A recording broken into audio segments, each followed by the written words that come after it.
BNP সরকার ২৬-২৭ সেশনে যে বাজেটটি দিয়েছে সেটাকে আমরা মনে করি একটা বাংলাদেশের ইতিহাসে সবচেয়ে বড় ঘাটতি বাজেট। এবং অন্য কথায় যদি বলি, একটা ফাঁপা বুলি আওয়াজ সর্বোচ্চ একটা প্রতারণামূলক বাজেট হয়েছে। আরও যদি অন্য কথায় বলি, এটা একটা হোয়াইট হস্তি, বড় একটা হোয়াইট এলিফ্যান্ট যেটা আমরা বলি, অনেক বড় সাদা হস্তির একটা বাজেট দেওয়া হয়েছে, যে বাজেটটাতে জনগণের আশা আকাঙ্ক্ষার প্রতিফলন ঘটায়নি, বরং আমরা চরমভাবে হতাশ এবং আমরা উদ্বিগ্ন প্রকাশ করতেছি। আমরা মনে করি এই বাজেটের যদিও কিছু ভালো দিক আছে, বিশেষ করে শিক্ষা, স্বাস্থ্য এবং সামাজিক নিরাপত্তায় কিছু বিষয় বলা হলেও আলটিমেটলি এই বাজেট যদি পূর্ণাঙ্গভাবে কেউ বিশ্লেষণ করে তাহলে আমরা দেখতে পাবো এই বাজেটটা মূলত একটা আলটিমেটলি প্রতারণার বাজেটে হয়েছে। আপনাদেরকে কয়েকটা পয়েন্টে আমি কথাগুলো তুলে ধরার চেষ্টা করব। ১ নম্বর, এই যে বাজেটের যে আকারটা রয়েছে এটা কমপ্লিটলি একটা কাল্পনিক এন্ড ইউটোপিয়ান হয়েছে। যেমনটা বলেছে যে ইশতেহার ভিত্তিক একটা বাজেট হয়েছে। বাজেট নর্মালি যেভাবে হয় সংখ্যা ভিত্তিক অ্যালোকেশন হয়, সেই স্টাইল এখানে হয়নি।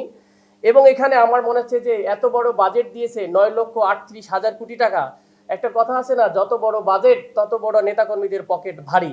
এইটাকে সামনে রেখে করা হয়েছে কিনা সেটাও একটা প্রশ্নবোধক। কারণটা হচ্ছে একবারে 18% বাজেট বেড়েছে গত বছরের তুলনায়, এবং যেখানে এরকম একটা ভঙ্গুর অর্থনীতি আমরা উত্তরাধিকার হয়েছি এবং একটা ঋণ নির্ভর অর্থনীতির মাঝে আমরা এরকম একটা কাল্পনিক বাজেট আমরা বাজেটের উচ্চবিলাস জনগণের সাথে এটা একটা অন্যরকম বিষয় ঘটেছে।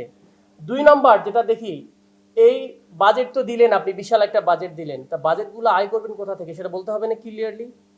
আহরণের আপনি একটা সংজ্ঞা দিলেন, ঠিক আছে, এনবিআর কে বললেন যে আপনি এত কোটি টাকা দিবেন আমাদেরকে।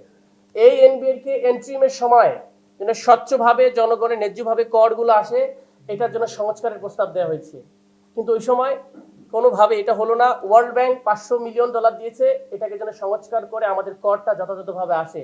আনফর্চুনেটলি সেটাতে বড় বাধা দিয়েছেন আপনারা, বড় দল হিসাবে এটা নিয়ে কোনো কথাই বলেন নাই। যে এখন আপনি যে এনবিআর কে বাজেট দিয়েছেন ৬ লক্ষ প্লাস কোটি টাকা এবং আয় কর করবেন ৯৯-৯৫ কোটি টাকা, সেটা কোনোভাবেই কিন্তু এটা আয় করা সম্ভব নয়। আমরা লাস্ট বাজেট পর্যন্ত দেখেছি আমরা ৩,৩০,০০০ কোটি টাকা এখন পর্যন্ত উদ্র হয়েছে। তাহলে আপনি কিভাবে হাফ বাজেট আপনার মিসিং এখানে রয়েছে। সুতরাং লক্ষ্যমাত্রা আহরণের যে সিস্টেম কথা বলা হচ্ছে সেখানে কমপ্লিটলি আমাদের ইকুয়েশন কোনোভাবে এখানে ৬,৯০,০০০ কোটি টাকা উত্তোলন হবে না, বরং ম্যাক্সিমাম ৪ লক্ষ থেকে ৪.৫ লক্ষ টাকা হবে। তার মানে এখানেও ২.৫ লক্ষ কোটি টাকা আপনার ঘাটতি থাকতেছে। সুতরাং আপনাকে বললাম আমি কলা খাওয়াবো, এই খাওয়াবো, সেই খাওয়াবো, কিন্তু আমার কাছে টাকা নাই। কাইন্ড অফ প্রতারণা হয়। জনগণকে বলতেছেন এই বাজেট দেবো, এই করবো, এত এত অ্যালোকেশন, শুনতে তো খুব ভালো লাগতেছে, আমি তো সবকিছু পেয়ে যাবো। আলটিমেটলি কিন্তু আমার টাকা নাই। কয়েকদিন পর বাজেট আপনি কি করবেন, কাটসাট করবেন, বলবেন যে আমাদের বাজেট ঘাটতি, সুতরাং আমরা এটা দিতে পারতেছি না। তাহলে বাজেট সংকোচন করে ফেলবেন সামনে। এটাকে অন্যভাবে আপনি করতে পারেন আর কি। ৩ নম্বর যেটা আছে, বাজেট ঘাটতির সাথে যে ব্যাংক ঋণের একটা ইস্যু আছে, দেখবেন আপনারা আয়ের সোর্সের ক্ষেত্রে এটাকে বলে ক্রাউডিং আউট অফ, এটা ইফেক্ট আছে। এটা একটা সিস্টেম হলো, আমরা বলছি ২ জায়গা থেকে ব্যাংকিং ঋণ নিব আমরা। হ্যাঁ, কোথা থেকে ঋণ নেবেন? একটা হচ্ছে ইন্টারনাল, একটা হচ্ছে এক্সটার্নাল। আপনারা জানেন কি না, আমাদের কিন্তু প্রায় ১০ লক্ষর অধিক কোটি টাকা বৈদেশিক ঋণ রয়েছে, আর এখানে লোকালি হচ্ছে ৮ লক্ষ কোটি টাকা ঋণ ব্যাংকিং সেক্টর থেকে নিয়েছেন। এটা যদি আবার ১ লক্ষ বাড়ে, এখনকার হিসেবে ১,১২,০০০ আর ১ লক্ষ সামথিং, এই যে আবার ১৯-২০ লক্ষ কোটি টাকার আপনি কি নিলেন, ঋণ নিলেন। এইভাবে যদি ঋণ একটা নিয়ে থাকেন তাহলে ইন্টারনাল ব্যাংকগুলোর অবস্থা আপনি দেখেন। ব্যাংক ক্লিনিক্যালি অনেকগুলো ব্যাংক ডেথ হয়ে গেছে।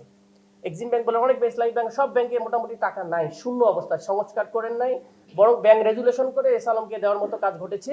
এইরকম একটা ভঙ্গুর ব্যাংকের সিস্টেমের মধ্যে আমরা মনে করি এই বাজেটে ব্যাংকিং সংস্কার নিয়ে কোনো স্পেসিফিক কথা হয় নাই, ব্যাংক রেগুলেশন নিয়ে খুব বেশি কিছুই হয় নাই। অনেক ব্যাংক ডেথ, মানুষকে বোঝানো হচ্ছে আমাদের ৬৬-৬৮টা ব্যাংক রয়েছে, ব্যাপক ব্যাংক রয়েছে, এখান থেকে আমরা টাকা নেব, কিন্তু টাকাটা এখান থেকেও পাবেন না।